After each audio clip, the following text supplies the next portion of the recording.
Bonjour tout le monde, ravi de vous retrouver pour cette nouvelle vidéo. On est le vendredi 25 novembre 2022. Comme chaque semaine, on fait ensemble notre revue de marché, donc en analysant en premier le CAC 40, puis quelques biotech, des small caps et des large caps, des valeurs voilà, que l'on a l'habitude de suivre en fil rouge ou également des valeurs avec des configurations intéressantes. Alors, vous le savez, hein, cette chaîne YouTube et cette vidéo est rattachée à mon compte Twitter, Ben de Lyon, donc je le répète chaque semaine. C'est là où je publie des graphes quotidiennement, voire même plusieurs fois par jour avec des mises à jour. Donc n'hésitez pas à me suivre si vous voulez vraiment avoir une vue un peu plus quotidienne. Et puis vous avez mon site internet pour voilà, découvrir, comprendre ce qu'est l'analyse graphique, ce qu'elle peut vous apporter dans vos prises de décision, dans vos processus de décision, hein, simplement. Donc tout ça, c'est sur mon site internet, donc spéculateurmalin.fr. Et en ce moment, vous le savez, hein, je pense que vous avez dû recevoir au moins 20 emails comme moi. L'opération Black Friday hein, est lancée. Aujourd'hui, c'était le vendredi justement du Black Friday, donc j'ai décidé pour ce week-end de réunir mes deux livres, donc qui sont dans un pack. Ce pack, il n'est pas proposé d'habitude en temps normal à la vente. C'est juste des packs, c'est juste des livres seuls, unitaires. Là, j'ai réuni dans un pack et en plus, je fais un prix comment je fais un geste en plus pour justement ce Black Friday. Donc moi ça comprend vendredi et jusqu'à dimanche minuit, donc n'hésitez pas si vous voulez vraiment comprendre un graphique, l'exploiter et vraiment passer à un niveau un peu supérieur et être autonome surtout dans vos analyses et dans vos prises de décision pour ne plus subir l'effet FOMO et vraiment agir à l'instinct. Donc je vous laisse aller sur mon site internet lespéculateurmalin.fr. Allez, on va commencer tout de suite du coup sur notre CAC 40. Donc vous le savez, mes analyses ne sont que des avis personnels, hein, donc ces avis n'engagent que moi. C'est du contenu uniquement pédagogique, tout ça, ce que je vous propose. Hein. Donc pour que vous fassiez vos propres analyses, pour vous montrer comment on procède pour analyser des titres et pour que vous fassiez la même chose. Alors ici, nous sommes sur la plateforme TradingView. Nous avons notre liste de valeurs à droite. Nous sommes en unité hebdomadaire ici sur le CAC 40. Et nous avons notre graphique qui est ici. Alors, en hebdomadaire, on voit que le CAC monte en ligne droite depuis début octobre. C'est très bien. Alors, jusqu'ici, jusqu'aux 6250 points à peu près, qui sont par là. Pour moi, on reste en rebond technique. Et puis voilà, on avait cette oblique baissière à franchir. On l'a franchi. Et du coup, on est venu taper un premier niveau de résistance. La semaine dernière, c'était une semaine d'hésitation. Hein. On voit à la bougie, on a eu des hausses, on a eu des baisses. Donc, conclusion, on n'a pas eu de gros mouvements à la fin de la semaine qu'on est ressorti. On pouvait légitimement penser qu'en étant quand même pas très loin de la résistance, un mouvement baissier ou une consolidation saine allait s'enclencher. Pour l'instant, il n'en est rien. Le RSI est toujours fortement haussier, mais sans être en surachat, donc ce qui est très bien. Mais voilà, on progresse quand même aujourd'hui cette semaine, mais néanmoins, on reste toujours sous notre zone de résistance. Donc clairement, maintenant, le pivot principal, hein, voilà, vous le savez, c'est ce niveau-là, des 6750 points, 6800 points, pour vraiment entamer un rallye de Noël. Hein. Donc le rallye de Noël, c'est un mois de décembre qui est haussier statistiquement. Pourquoi pas aller rejoindre nos 7000 points, déjà dans un premier temps, ce qui serait déjà pas mal, voire aller les plus hauts de 2022.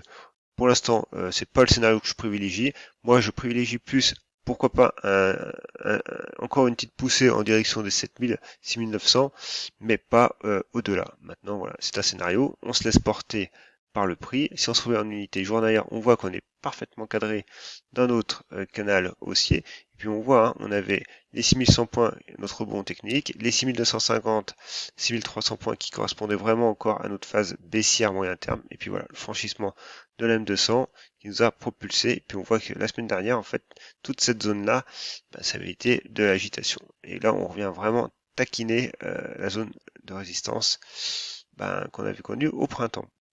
Donc pour l'instant on est haussier, il n'y a pas de problème. Par contre attention au niveau du RSI en journalier, cette fois-ci, là on est en zone de surachat. Donc voilà, ça montre qu'il y a quand même un petit excès euh, à la hausse. Par contre on peut continuer de progresser tout en étant en surachat. Par contre c'est ce qu'on surveillera, c'est la cassure des 70, qui pourra nous donner potentiellement un signal. On n'y est pas encore, mais c'est à surveiller. Allez, on attaque tout de suite avec nos biotech. Alors nous avons Visiomed. Alors Visiomed, j'en ai parlé cette semaine sur Twitter. Alors nous avons notre graphe. Alors ici j'avais mis les retracements de Fibonacci simplement pour cadrer le prix en unité horaire, donc une unité très court terme, hein. Et on voit que en gros on a fait toute notre phase de hausse et du coup on a consolidé et on est venu rebondir pour le moment en tout cas sur les 50% de retracement de Fibonacci. 50% de retracement, si vous avez suivi mon cours sur mon site, c'est un niveau purement psychologique. Il ne dépend pas de la suite de nombres de Fibonacci. C'est simplement un niveau psychologique où au-dessus on reste haussier et on peut repartir à la hausse, et voilà, et du coup en dessous, en fait, ben, la hausse, la dynamique est cassée et il faut tout reconstruire. Voilà, tout simplement. Donc là, on maintient les 50% et surtout, on latéralise de nouveau.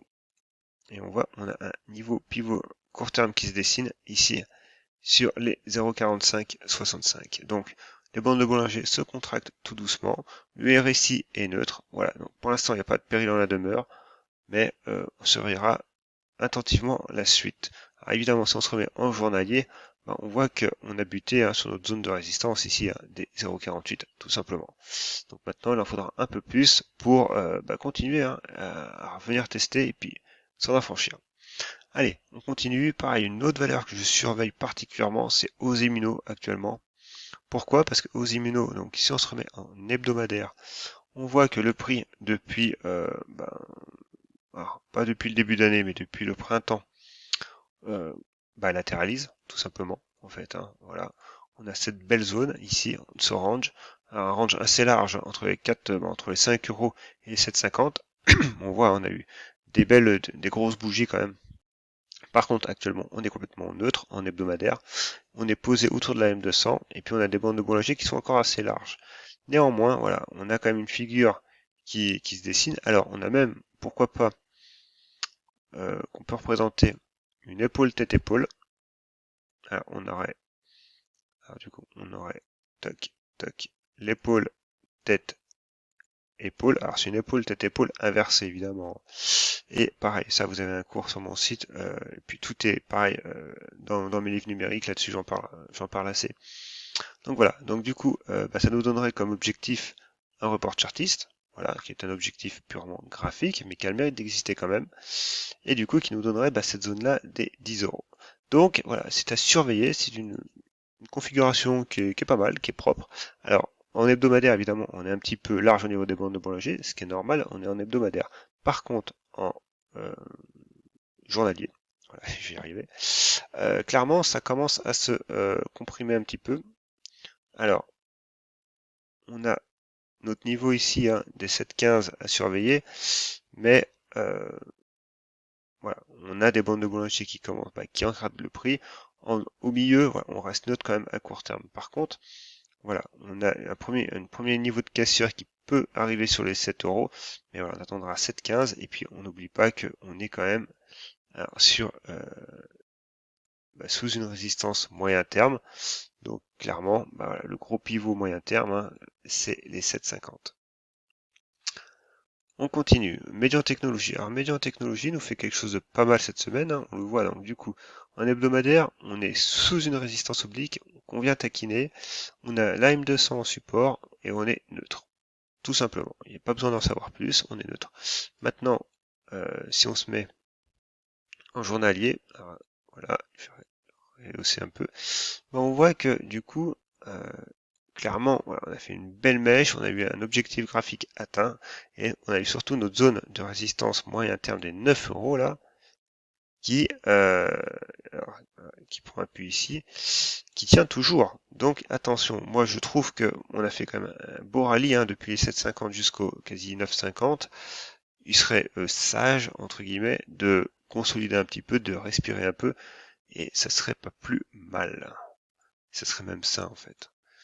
Donc on a un support ici sur les 38,2, puis on a un prochain support sur les 50%, et un autre support sur les 61,8. Et vous le savez statistiquement, c'est entre les 50 et les 61,8 qu'on le rebondit. Donc en tout cas, il n'est pas non plus urgent de se précipiter sur Médian Technologies. On est dans un canal haussier, on peut très bien consolider tout en étant dans ce canal haussier, sous cette résistance oblique et sous ce niveau. Et voilà, on construit quelque chose et il y a du volume, donc c'est bien, il y a du monde à l'achat, mais ça demande un peu plus de construction. Allez, Farming Group, bah, c'est pareil, c'est une config qui est pas mal. On voit hein, du coup les 1.18 là qui correspondent vraiment au plus haut avec des bandes de Bollinger qui se contractent, bah, sont pas mal, hein, sont pareils, ils sont sous pression avec du volume. Et du coup, on irait retrouver nos A25 et 1.30, la résistance moyen terme. Allez, on passe sur nos small caps. Alors, small caps et un peu plus mid cap, on va dire. On va passer sur Jacques Metal. Donc Jacques Metal, pareil, petite valeur que l'on surveille. On en a déjà parlé un petit peu, mais on va en reparler. On a une belle résistance oblique qu'on a breaké cette semaine. Donc c'est très bien. On avait la M200. Le RSI est toujours neutre, mais on voit quand même qu'on s'oriente à la hausse. Donc c'est très bien. Et on voit que maintenant, le test, bah, clairement, ce sera de tenir cette zone des 16,50 et d'arriver à s'affranchir de la M200, hein, parce que la M200, néanmoins, ça fait un petit moment qu'on l'a pas cassé, hein, on l'a cassé plusieurs fois, mais ça n'a jamais tenu. Donc là, nouveau test de la M200 pour revenir taquiner les 18 et après, ensuite, revoir cette résistance plus long terme, alors qu'on va même mettre en mensuel. Et voilà, une belle résistance hein, là. Donc du coup, clairement, voilà, on a un premier niveau sur nos 18, 20 euros. Et ensuite, voilà, cette zone là des 20, 21, 20 euros là, clairement, il y a du lourd. Il y a du lourd. Et en mensuel, on reste neutre malgré tout ça, quoi, hein, malgré tout le parcours de cette année. Donc, il y a quelque chose à faire quand même sur Jacques et Metal, à surveiller. On avait potentiellement un premier point, mais voilà, ce point en tout cas pour l'instant, il est passé, hein, donc on va pas refaire la météo d'hier. On a fait un pullback dessus. Maintenant, on attend de voir ce que le prix va nous donner et si jamais il veut pousser, on aura les 18 en objectif. Allez, Serge Ferrari, pareil, Serge Ferrari, une valeur que j'ai tweeté sur Twitter. On a une belle tas séance. Alors même si la tas séance, techniquement, c'est dans une configuration d'artiste haussière, bon, on peut quand même se dire que là, au moins, on a un beau niveau pivot, donc qu'on a breaké. Et du coup, on a ce niveau-là qui est les plus hauts du 17 novembre à surveiller. Et si on se met en 4 heures, on voit qu'en 4 heures, en fait, on a la M200, on est passé au-dessus de la M200, on a la M50 et la M20 qui se retournent. Donc clairement, on est dans une phase de retournement haussière à confirmer quand même. Hein. Voilà, donc toujours tant qu'on reste au-dessus de ces 11 euros, on est pas mal. Et on surveillera vraiment, du coup, une petite construction court terme sur les 11,50 serait pas mal. Allez, on continue avec Cogra. Donc Cogra, on va se remettre en journalier. Alors, on va continuer. J'ai juste coupé la vidéo quelques secondes parce que j'ai éternué, donc dans le micro, ça aurait pas été sympa. Donc, Cogra. Alors, Cogra, c'est un peu moins bien. Pourquoi? Parce qu'on a eu un beau chandelier, vraiment joli, hein, mais pas avec du volume énorme. Hein. Et voilà, ça n'a pas tenu. Dès le lendemain, on a tenté de rebondir sur la zone qu'on a voulu transformer en support. Mais clairement, voilà, la suite, ça ne tient pas. Donc, ce qu'il faut en retenir, c'est que du coup, cette zone-là maintenant est caduque et on se remettra sur cette zone-là. Et en l'état, je veux dire, moi, je n'ai plus de configurations qui sont spécialement attractives. Alors évidemment, oui, on reste au-dessus de notre M200, hein, on reste au niveau des 13 euros, donc c'est pas mal. Mais clairement, voilà, un range potentiel se dessine entre les 14,50 et les 13 euros. On est au milieu, on voit que le RSI est neutre. Il se passe plus grand chose, quoi, tout simplement. Alors, avant de réajuster notre biseau ou notre canal baissier, hein, au choix, voilà, on a 2 points de contact, c'est trop peu pour moi, donc on va l'oublier et on va juste simplement voir ce que le prix nous donne. On a quand même une première zone de support ici qui est identifiée hein, graphiquement, voilà, sur les 13,75. On verra si le prix décide de s'arrêter à ce niveau-là et de rebondir. Auquel cas, ça permettrait de revoir les 14,50 comme objectif et puis d'avoir un niveau pivot qui se dessine quand même assez propre. Mais à condition préalable de tenir cette zone-là des 13,75, 13,80. Allez, on continue avec Reworld Media. Pareil, Reworld Media, c'est joli ce qu'elle nous fait.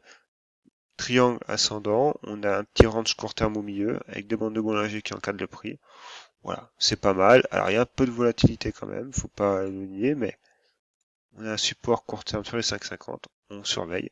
Évidemment, à plus moyen terme, cette cassure, après, nous renverrait potentiellement déjà revoir cette zone-là des 6,30 et puis après, pourquoi pas aller confirmer cette résistance oblique. Mais là, on est en hebdomadaire et attention, quand on regarde les dates, on est plutôt au début d'année 2023. Donc, il y a encore un peu de temps. Mais déjà, en soi, aller revoir cette zone-là des 6,20 serait pas mal. Et permettrait de, à plus moyen terme de rester dans ce gros range et de ne pas rentrer dans une baisse, un nouveau cycle de baisse. Allez, Moulin Vest, pareil, valeur que on suit. Alors, il se passe pas grand chose, en fait, techniquement. Mais le prix préserve néanmoins son support, là, la zone de support des 34-36, c'est très bien. Mais en l'état, il se passe rien, c'est tout. C'est vraiment le prix est dans une phase d'attente. Alors, je réajuste un petit peu ma zone de support. On voit bien hein, qu'elle passe vraiment sur plusieurs points de contact. Donc, c'est une zone qui est probante pour le marché et pas simplement probante pour moi. Et on a pour l'instant un petit support oblique, bien qu'il soit tracé que sur 2 points. Alors, on peut ajuster avec, pourquoi pas comme ça, bon. Après, là, c'est un peu de la tambouille. Ce qu'il faut retenir, c'est que entre les 40 et les 36, on est neutre. C'est confirmé par le RSI. Donc maintenant, on attend que vraiment, on ait une impulsion haussière qui se dessine sur les 40, là, pour aller revoir, revoir en fait, ces 50. La M200, on voit qu'elle est plate, hein. Donc on voit que le prix l'a allègrement traversé cet été. Donc voilà, faut le prendre en compte aussi. Là, on vise plutôt les 50 euros. Si jamais on a un beau breakout dans les règles de l'art au niveau des 40, ce qui pour l'instant n'est pas encore fait. Katana. Alors Katana, c'est pareil. Du coup, ça progresse, hein, on est à 5,28, mais voilà, toujours encore une fois, pour moi, on reste toujours dans ce biseau descendant, on reste toujours sous les 5,50, sous cette résistance oblique et sous notre signal du RSI. Notre RSI est d'ailleurs à 40, donc c'est limite. Donc voilà, pour moi, en hebdomadaire, on reste encore en phase de neutralité et de retournement. À plus court terme, oui, on a une petite séquence haussière, mais c'est pas non plus faramineux. Donc, pour moi, il est urgent d'attendre quand même. Xemar. Alors Xemar, pas grand chose à dire. Hein. Xemar, on avait notre canal baissier, baissier, mais on va l'enlever. Ce qu'on peut voir, c'est que le prix glisse tout doucement, simplement, inexorablement, il glisse. On peut même pas trop tracer de résistance oblique baissière. Donc, simplement, on avait ce niveau-là des 9,30, on glisse, on a un niveau de support qui arrive potentiellement qui est un niveau de retracement de Fibonacci sur les 8,50. Ensuite, nous aurons les 8 euros qui correspondront au niveau des 50% de retracement et puis petit à petit au niveau de la M200. Et on voit que le RSI reste baissier, donc attention Xemar, là on est plus dans une phase de distribution. Guimau. Alors Guimau, pas grand chose à dire, tout simplement. On a des amplitudes qui se resserrent inexorablement également. On a un triangle symétrique qui se met en place. Néanmoins, c'est toujours pareil. Pour l'instant, il n'y a pas grand-chose. On a un premier niveau pivot, en fait, potentiellement qui peut se dessiner. Alors, je vais réajuster cette zone-là. Voilà. On a une zone qui est assez large, qui est pas très propre pour moi. Voilà. Qui est cette zone-là des 13 euros. Donc, quand le prix reviendra dans les 13 euros, on sera, il sera temps de refaire une analyse plus poussée. Pour l'instant, on est neutre. Et le RSI, encore une fois, le démontre. Allez, on passe au large cap. Alors, là, c'est juste du suivi, il n'y a pas de nouvelle valeur, tout simplement. Par contre, on regarde Eramet. Eramet, ce qu'elle nous fait, elle était dans un beau canal baissier. Et là, depuis quelques jours, commence à en sortir. Et voilà, on a cette zone-là des 80 euros à surveiller. Donc, c'est pas mal. Le prix est toujours neutre actuellement. Donc, on est dans une phase de latéralisation. Et voilà. Donc, du coup, premier niveau ici à surveiller sur les 80. Imeris, voilà, pas grand chose. Elle fait sa belle séquence de hausse. Et glisse tout doucement et consolide. Pareil, on aura les 36 euros à surveiller comme zone de support. Ensuite, on a Valorec. Alors Valorec, pour le coup, un peu plus chaotique. Donc, on a eu les résultats, je crois, de mémoire, en tout cas, qui n'ont pas été appréciés par le marché. Néanmoins, le prix a sauvé les meubles. on voit ce canal haussier. Il est maintenu, le prix a rebondi dans la foulée le lendemain, et du coup maintenant se stabilise de nouveau sur cette zone de support qui sont les 10-30. Mais voilà, maintenant, encore une fois, voilà, on est vraiment en phase de latéralisation, il n'y a plus aucun mouvement sur Valorec. On attendra pourquoi pas la cassure de cette résistance oblique et des bandes de bons légers qui finiront de se contracter. Voilà. Pour l'instant, vraiment phase d'attente. SO, bah c'est pareil, il se passe plus grand chose sur SO. On voit hein, nos amplitudes se resserrent. Ici, il se passe quasiment plus rien en mouvement. Premier niveau à surveiller quand même. Ici, cette zone là des 52 pour revoir ensuite les 56. Et après, aller bien plus haut, mais on n'y est pas. Et on voit en journalier, bah du coup, une première zone de résistance qui correspond à nos 55 et ensuite les plus hauts qui correspondent à la zone des 67, 65 euros. Mais c'est pareil, on est sur une zone d'importance également. On voit, on a la bande de Bollinger sur les 48, la M50, la M200, zone à pas rompre. Hein. Sinon, on réenclencherait une séquence de baisse. Ensuite, nous avons Athos. Pas grand chose. Athos, elle vit sa petite vie. Pareil, canal haussier, donc, qui est vert et pas rouge. Voilà. Et voilà, le prix dans une phase haussière, on continue tout doucement. Puis on voit, on a cette zone des 12 euros à surveiller. Et enfin, Alstom, c'est pareil, on a eu une belle séquence haussière, le prix consolide, on laisse se construire tranquillement sur cette zone de support de résistance. Ici, bah, zone qui était identifiée comme résistance, et puis maintenant qui est en train de se transformer petit à petit en support, mais pour l'instant on n'y est pas. Il faudrait refranchir encore les plus hauts. Et voilà. Mais on voit quand même qu'on est en phase de retournement, que les bandes de Bollinger sont orientées à la hausse.